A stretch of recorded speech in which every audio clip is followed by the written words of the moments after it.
November 1942. A cargo ship built in 4 days just launched. Engineers are watching in horror. Their verdict: it won't survive one crossing. In the middle of World War II, America faced a math problem that was bleeding the Allies dry.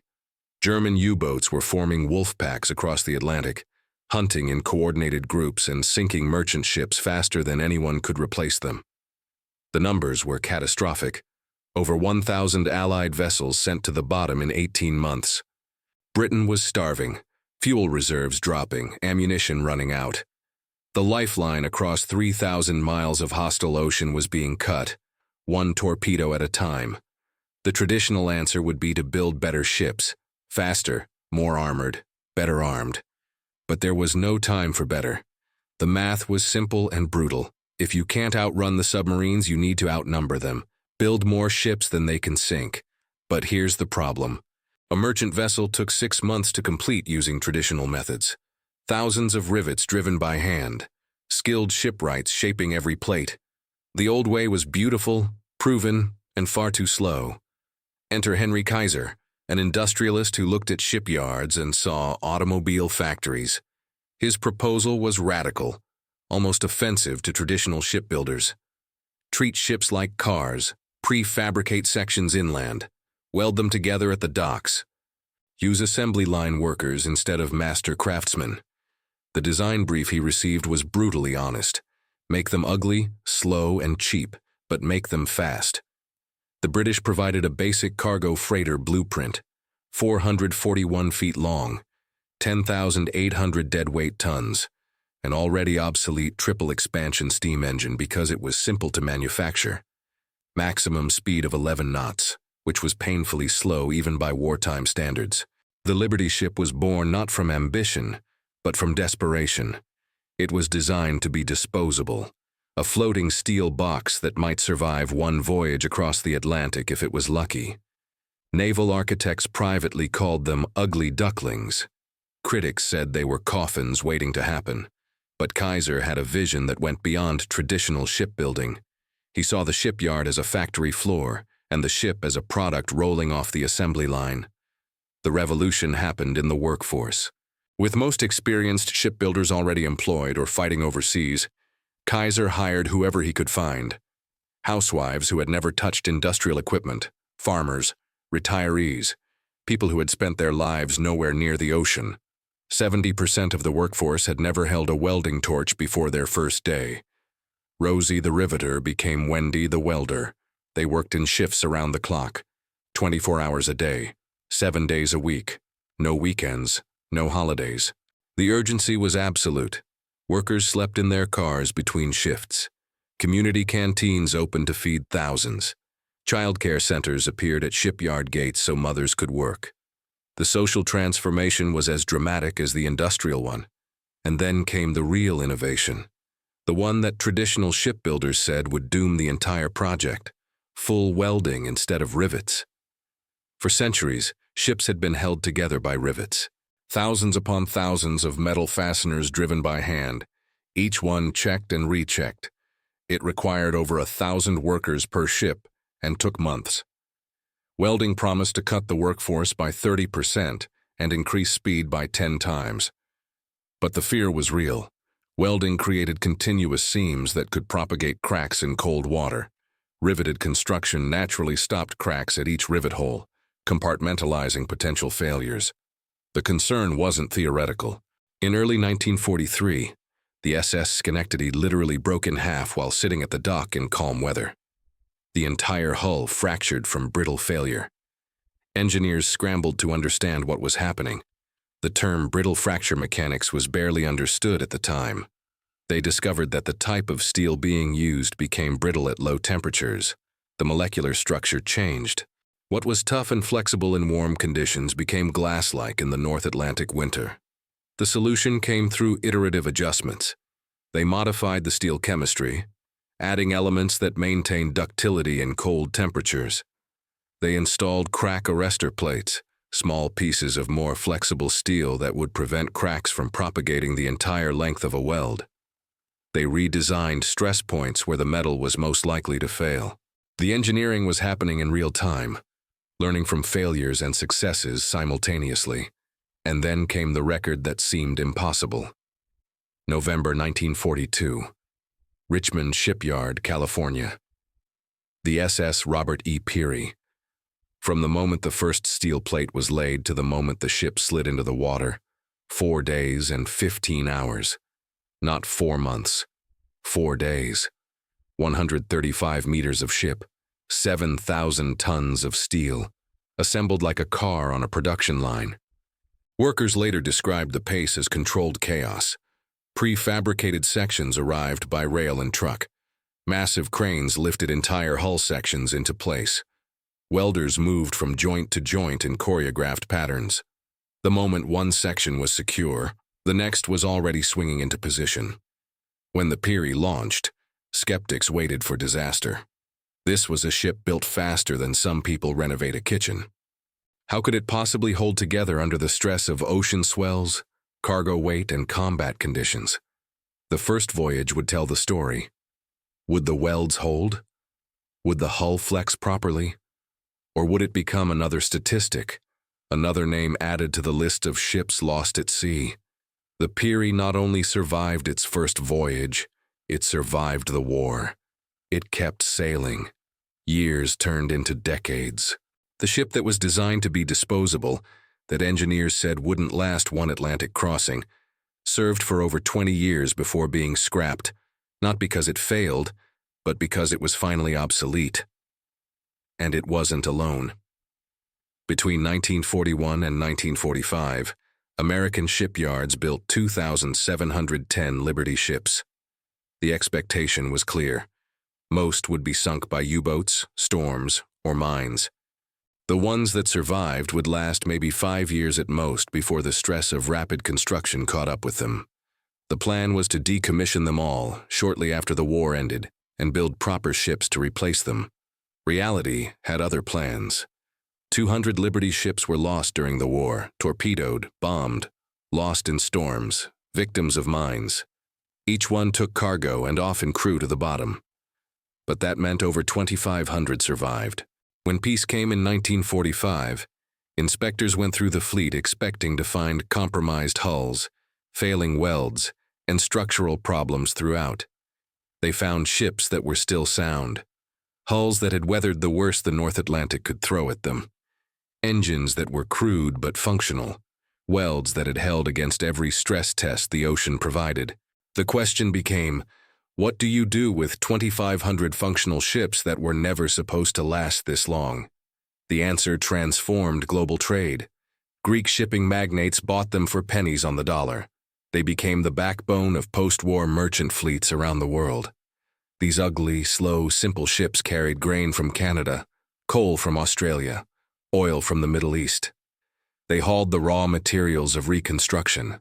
The Marshall Plan relied on Liberty ships to carry American aid to Europe. The ships that were built for war became instruments of peace. The irony was perfect. Ships designed to be temporary became permanent fixtures. Vessels built for one voyage sailed for decades. As the 1950s progressed, Liberty ships still dominated trade lanes. Some received updates, diesel engines replacing the old steam plants, modern navigation equipment installed. But many sailed with their original wartime equipment, proving that simple and robust could outlast complex and refined. By the 1960s, newer, faster, more efficient container ships were entering service, but Liberty ships kept working. By the 1970s and 80s, the last commercial Liberty ships were finally being retired, not because they were falling apart, but because they simply couldn't compete economically with modern vessels. Today, only 2 Liberty ships remain fully operational. The SS Jeremiah O'Brien in San Francisco, the SS John W. Brown in Baltimore. Both are museums now, maintained by volunteers and veterans.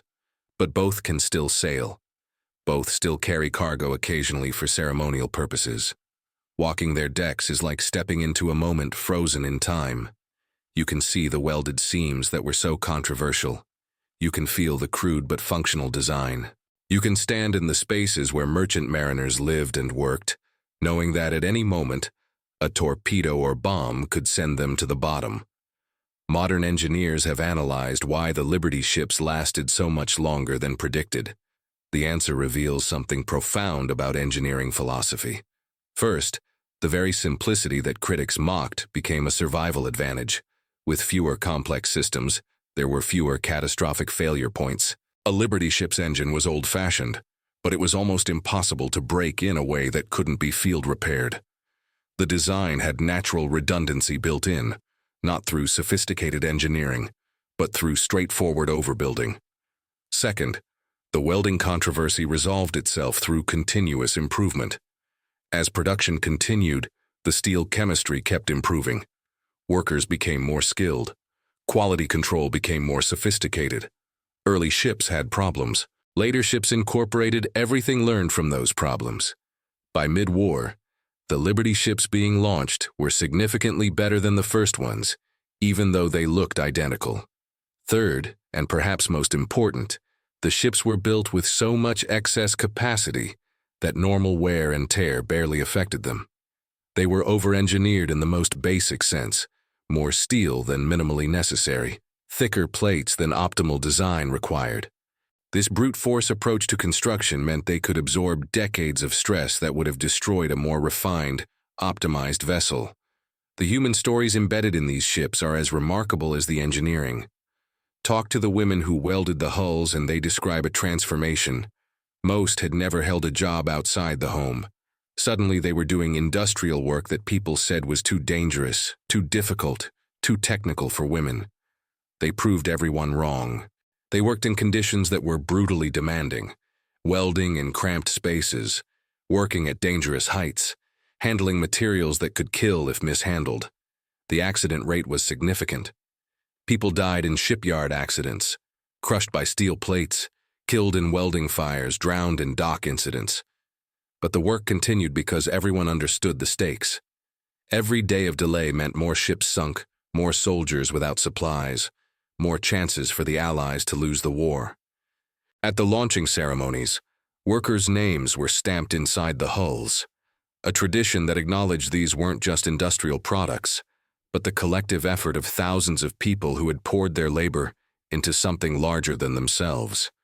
After the war, many of these workers used the skills they had gained to enter industries that had previously been closed to them. The Liberty Ship program inadvertently trained an entire generation in industrial skills that powered America's post-war economy. The pride they felt was justified. They had done something that experts said was impossible. For the sailors who crewed Liberty ships, the experience was different. Merchant mariners knew they were sailing in targets. A Liberty ship maxed out at 11 knots. A surfaced U-boat could go faster. There was no outrunning a submarine. No sophisticated evasion. You sailed in convoy, hoped the escort destroyers would keep the wolves away, and prayed your ship wasn't the one that caught a torpedo. The casualty rate among merchant mariners was higher than in any military branch except the Marines. They weren't even officially recognized as veterans until decades after the war ended. But the sailors also developed a grudging respect for their ships. One veteran put it simply, "She was ugly, but she got us home." The Liberty ship was reliable in ways that mattered. It could take battle damage and keep floating. It could survive storms that would have broken more elegant vessels.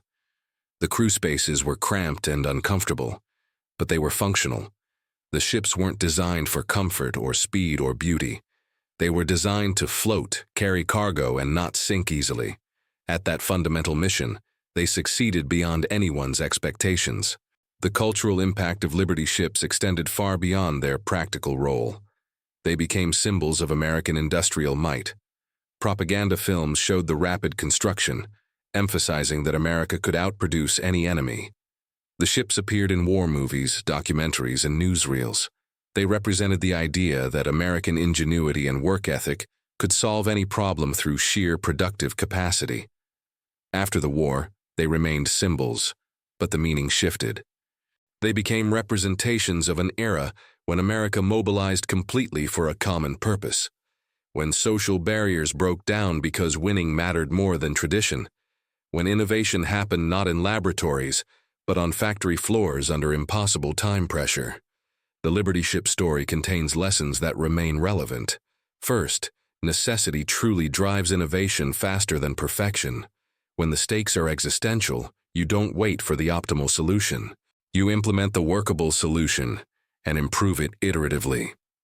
The Liberty ships weren't the best ships anyone could design. They were the best ships anyone could design and build in massive numbers under wartime conditions. That constraint forced innovation that wouldn't have happened otherwise. Second, mass production creates its own form of resilience.